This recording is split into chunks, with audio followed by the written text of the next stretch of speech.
Hey legends, in this video we're going to have a look at mix bus compression and how to dial in the perfect settings. Now a bit of a disclaimer, the perfect settings for me may not be the perfect settings for you, but I'm going to show you some settings that I've been using over the last 10 to 15 years that have worked really well for me. So for our first example, we're going to have a look at a hard hitting fast metal track. Alright, let's do it.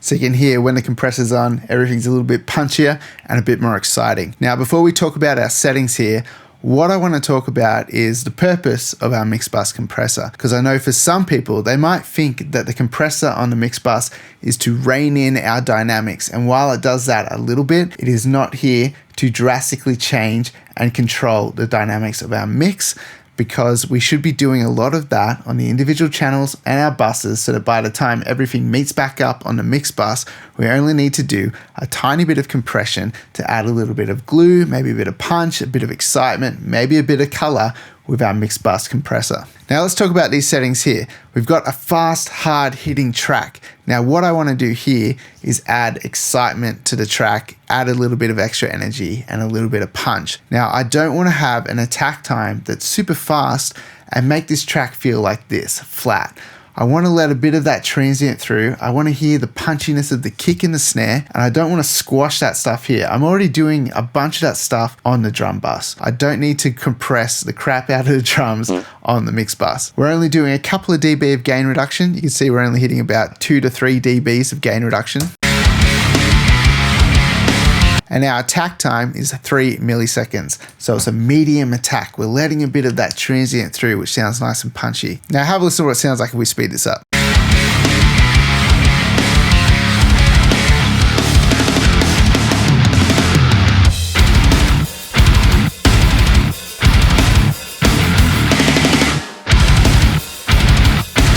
To me, that medium attack sounds just right. We're just getting enough control on that transient, but we're not completely squashing it. I typically move between 3 milliseconds and 10 milliseconds. I rarely bring the attack time faster. I do sometimes, but it's rare. And I rarely go slower than 10 milliseconds. 3 and 10, they're kind of my sweet spots. Now, the thing that makes the biggest difference to me is the release time. So if we want more excitement, we want to get more perceived loudness, and we want the mix to be a little bit more aggressive, then a fast release is the way to go. And on this kind of track, we're just adding to that anger and aggression that we can hear with those double kicks and the heavy guitars. And typically I'm going to go for a 2-to-1 or a 3-to-1 ratio. I generally don't go a lot higher than that, just because I like to keep the compression sounding kind of gentle on the mix bus. If you go higher, it gets a little bit brighter sounding too, so that can be a tool. Like if you want to add a little bit more brightness to your mix bus, you can do that with the ratio on your compressor. You can go to a 4-to-1 and have a listen to what that sounds like.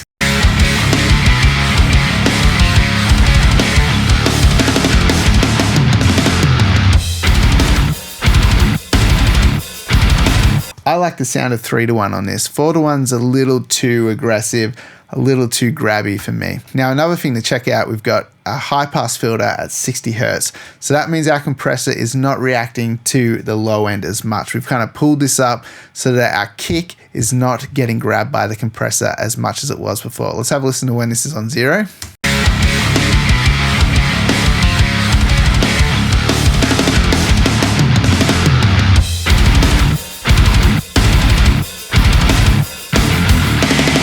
So you can see it was really getting a hold of that kick. By having that high pass filter, we can start to let it even out the compression a little bit better and not be so focused on that low end. Our makeup gain is 1.4 dBs, so you can hear it's fairly level matched. Now let's have a listen to what it sounds like if we slow our release time down a little bit. Let's go to a 0.3 release.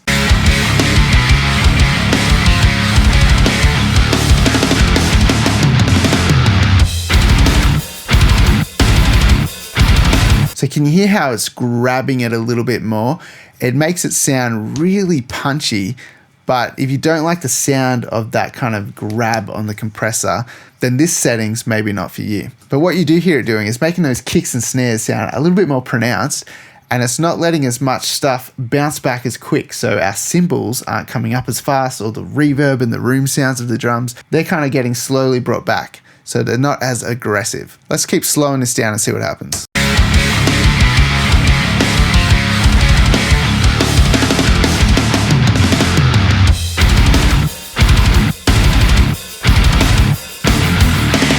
So that's starting to sound a bit more gluey. The mix is a bit smoother sounding. It's not as aggressive, adding a nice texture to the mix. Typically for me, I won't go slower than 0.6. I do like to use 0.6 on certain mixes, but for a mix like this, I wouldn't go slower than that. The compressor starts to react too slow and it starts to just turn everything down. So let's have a listen to what auto sounds like.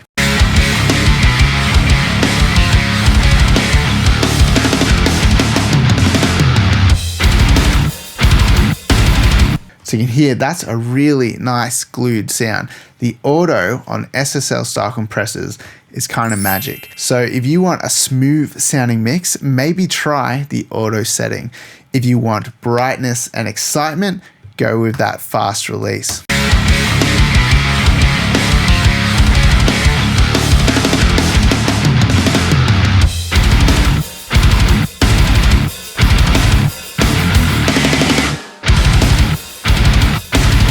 Do you hear how the cymbals become a lot louder on that fast release? So that's one of those things you got to kind of pay attention to. Like, do you like the sound of that stuff being brought forward? On a track like this, I think it works fairly well, but the auto sounds really great too. So if you don't care so much about getting as much perceived loudness as possible out of your track, then playing with that slower, gluier release time actually sounds quite good on this track. And it does come back to a lot of the preference and what you want to get out of your track as opposed to the settings that you use on your compressor. There is not one setting fits all, and you can do a bunch of different settings that can sound great on one track, but it's just going to change the tone of the track.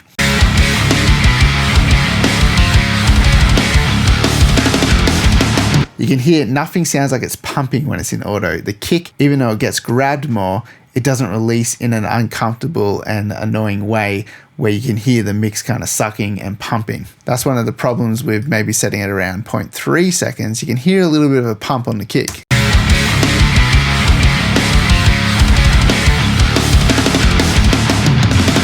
Is the release time creating pumping, and does that sound good? Or if not, maybe you need to go for that fast release, but then is that too aggressive? Maybe try the auto release. They're the kind of things to look out for. Now, before we go to our next example, I thought we might have a little look at some different compressors here. So when using plugins in the box, these are generally the ones that I'll reach for. We've got the FG Grey, which was the one we were just listening to, the Waves SSL, BX Townhouse Bus Compressor, which is kind of like a mash of a Neve and an SSL, something like that. But they're all fairly similar. They're all kind of like that SSL style compressor. Now let's have a listen to what these sound like. They're all on the same setting. So we're going to go for that fast release time, 3 millisecond attack, 0.1 release. So these ones are in 2:1, our FG Greys in 3:1.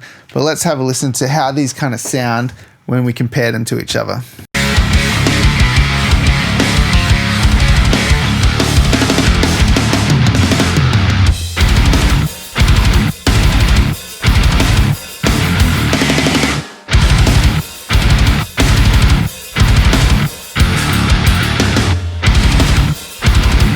Okay, so my takeaway from this is the Waves one adds a little bit more mid-rangey punch to the sound, whereas the FG Grey from Slate Digital is a bit more hi-fi sounding. It's got a little bit more sizzle to the top end, and the Townhouse has a little bit more weight to the low end. It's a little bit thicker sounding. So depending what I'm chasing and what style of mix I'm doing will depend which one of these I'm going to grab. For this mix, I'm digging the FG Grey. So they're my typical compressors I reach for. Now, if I want something with a bit more vibe, I might go for something like the Shadow Hills mastering compressor.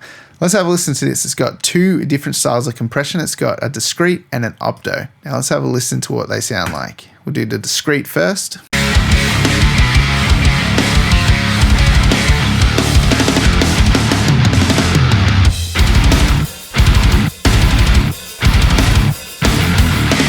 All right, sounds kind of cool. And now let's have a listen to the opto.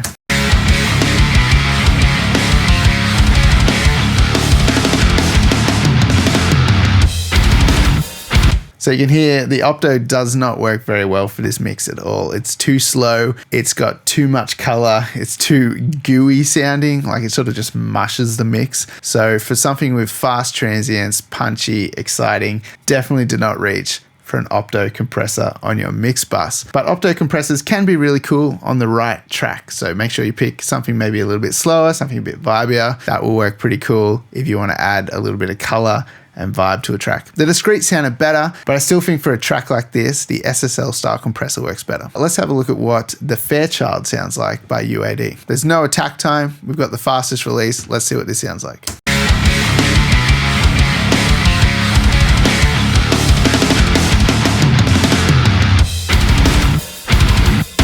So you can hear this one's still a little bit on the slower side, probably doesn't suit this track as much. It's got a nice sound to it. So maybe if we can tweak the settings a bit, we might be able to dial in a better setting. So we could play with the sidechain filter, let the kick through a little bit more low end, so this doesn't react as much. Play with the mix, maybe like 50%, and then play with our threshold and see if we can dial something in here.